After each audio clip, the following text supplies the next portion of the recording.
At a meeting on July 3rd, the committee reviewed and endorsed its decision. Trotsky, in a fury, his pride affronted, declared that he would resign all his offices. This is in 1919, but the committee rejected his resignation. It was decided further that Kamenev should be appointed commander-in-chief. Vatsetis was arrested and investigated for suspected treason, released, subsequently given an appointment as a military instructor. July 3rd, this is mid-1919, the dissatisfied had an opportunity to mount a serious challenge to Trotsky's leadership. The Red Army had grown from 800,000 to 3 million. They fought simultaneously on 16 fronts. July 3rd to the 4th, the Central Committee meeting. There was a heated exchange. The majority had supported Kamenev and Smilga against Vasietis and Trotsky. Oh, damn. Kamenev and Smilga was going to win a political battle over Trotsky and Vasietis. Trotsky's plan was rejected. He was criticized for various alleged shortcomings in his leadership style, much of it his personal nature. Stalin used this opportunity to pressure Vladimir Lenin to dismiss Trotsky from his post. July 4th, 1919, Trotsky's leadership of the Red Army was criticized at the Central Committee meeting. Stalin wanted Lenin to dismiss Trotsky. July 5th, Trotsky tendered his resignation, but it was rejected by the Central Committee and the Politburo. However, July 5th, 1919, he was sent to southern Russia. July 8th, 1919, some significant changes to the leadership of the Red Army was made. Trotsky was temporarily sent to the southern front, while Smilga informally coordinated the work in Moscow. Most members of the Revolutionary Military Council who were not involved in its day-to-day operations were relieved of their duties July 8th, and new members, including Smilga, were added the same day. While Trotsky was in the south, Vasietis was suddenly arrested by the Cheka on suspicion of involvement in an anti-Soviet plot and replaced by Sergei Kamenev. After a few weeks in the south, Trotsky returned to Moscow, resumed control of the Red Army. A year later, Smilga and Tukhachevsky were defeated during the Battle of Warsaw, but Trotsky refused this opportunity to pay Smilga back, which earned him Smilga's friendship and later his support during the intra-party battles of the 1920s. 1919, late July 1919, V. Trotsky returns to Moscow. Trotsky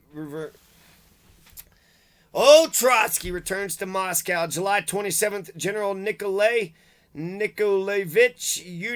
Yudenich is sentenced to death for conspiring against the state. August 1st, General Nikolai Nikolaevich Yudenich is executed by firing squad in Petrograd. Well, that escalated quickly. July 27th, he was sentenced and then executed 28th, 29th, 30th, 31st. 5 days later, August 19th, Soviet Ukraine ends. August 19th to December, the Don Cossacks, Denikin, retake the Ukraine. Denikin and the Don Cossacks return. This is Revenge of the Empire, right? A New Hope. Revenge of the Empire. What's it? The Empire Strikes Back. Don Cossack strikes back. Denikin and the Don Cossacks strike back. August 1919 for the rest of the year. The Ukraine is going to be Denikin and the Don Cossacks. August 18, 1919. Guess what? Denikin and the Don Cossacks, they take Odessa. The France had Odessa. Bolsheviks had Odessa. They just killed 5 people in Odessa a couple days ago. September 2nd, 1919. Look at this. Denikin and the Don Cossacks takes Kyiv. Oh my fucking God. Oh my God. Denikin and the Don Cossacks is just fucking sweeping the fuck out of everybody. September 20th, the Volunteer Army and the Donbass take Kursk. Which Volunteer Army? In the Donbass, Kursk. September 27th, 1919, the Central Committee approved the plan to post strong reserves south of Moscow. It decided to send Stalin to take charge of the South Front. There was a severe rebuff of this was a severe rebuff to Trotsky, who had been there during the months of disaster. For a short period, Stalin and Trotsky were both at the headquarters of the South Front, but apparently they did not quarrel openly. By October 1919, the government was in the worst crisis of the Civil War. Denikin's troops approached Tula and Moscow from the south, and General Nikolai Yudenich's troops approached Petrograd from the west. Lenin decided that since it was more important to defend Moscow, Petrograd would have to be abandoned. Trotsky argued that Petrograd needed to be defended, at least in part, to prevent Estonia and Finland from intervening. In a rare reversal, Trotsky was supported by Stalin and Zinoviev and prevailed against Lenin in the Central Committee. Wow, what? On October 11th, 1919, Yudenich launched a surprise attack on Petrograd, and the Red Army began to fall back in disorder. Lenin considered that the city should be abandoned, for he would allow nothing to weaken the defenses of Moscow.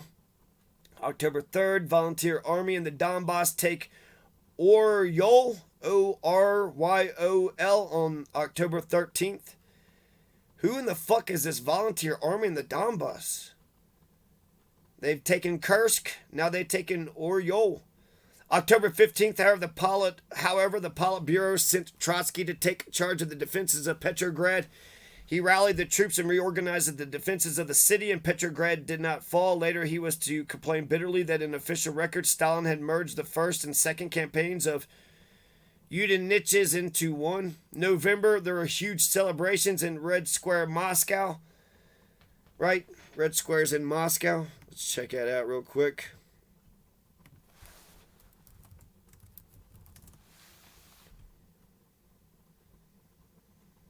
One of the oldest and largest squares in Moscow, the capital of Russia. Yes, sirree. Red Square, Red Square, Red Square.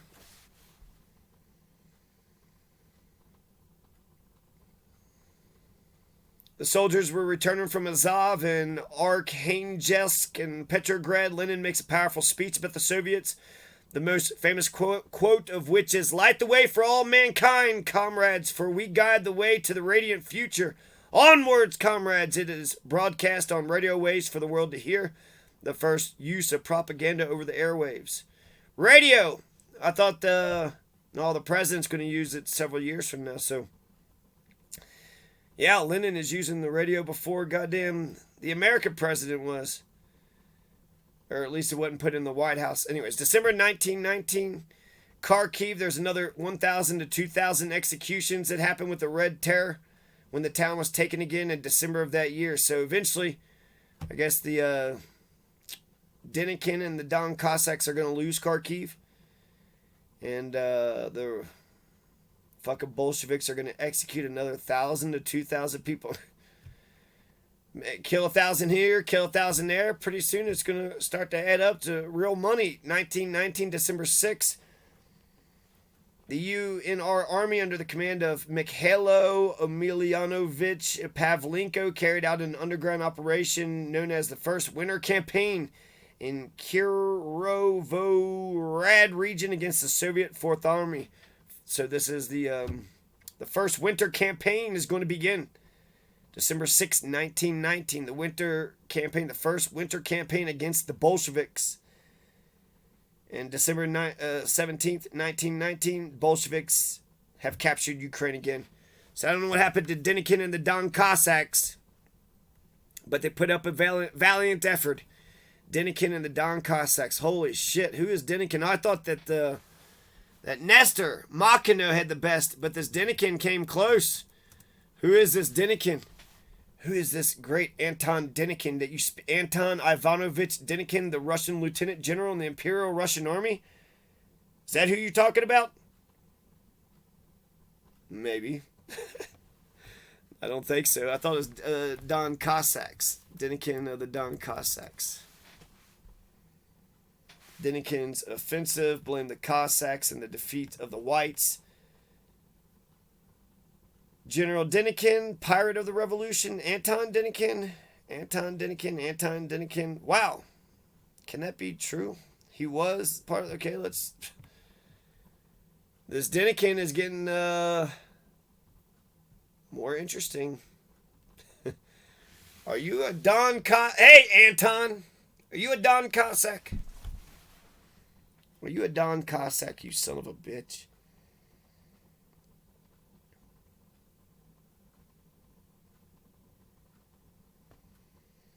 So we're going to 1919. What were you doing at the end of 1919? Denikin did not criticize the pogrom, so it was his fault. He is faithful to the Russian Orthodox Church, so he's a good Christian, right?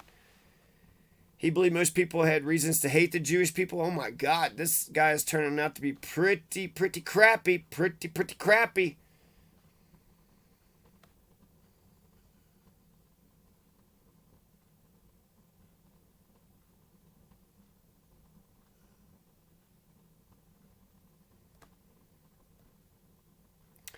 Winston Churchill told General Denikin that my task in winning support in Parliament for the Russian nationalist cause will be infinitely harder if well-authenticated complaints continue to be received from Jews in the zone of the volunteer armies. So the volunteer armies are the ones that's killing goddamn Denikin, the Russian nationalist. What the fuck? Russian nationalist? They're saying Don Cossacks, it's a Ukrainian nationalist. Okay, I see what you're saying. Okay, we're on the same page. We are on the same page. Denikin is going to die in 1947. Denikin.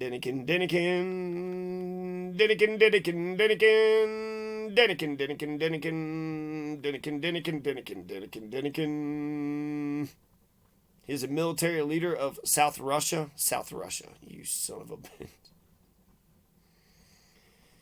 Military leader of South Russia. That's Ukraine. Oh my God, you sons of bitches. You sons of fucking bitches. The White South. The White Army. Get the fuck out of here. So what happens after Denikin established the South Russian government in Novorossiysk? The whites were forced to evacuate from it. Okay, so then new government of South Russia in Sevastopol. It's Crimea. The new Russian army, commonly known as the Army of the Wrangel, in April during mid-1920. Okay, so what's my point? I don't know. This Semestchenko is a fucking dickhead, right? Fucking Semestchenko. And if this Denikin did used to be a fucking Russian general, so he'd be a local, he was for the Tsar, but he's for himself. He just doesn't like the Bolsheviks, right? The Ukrainian language, Stalin was against Ukraine's language, and then the Ukrainian language has been suppressed in the Crimea, Luhansk, and the Duhansk.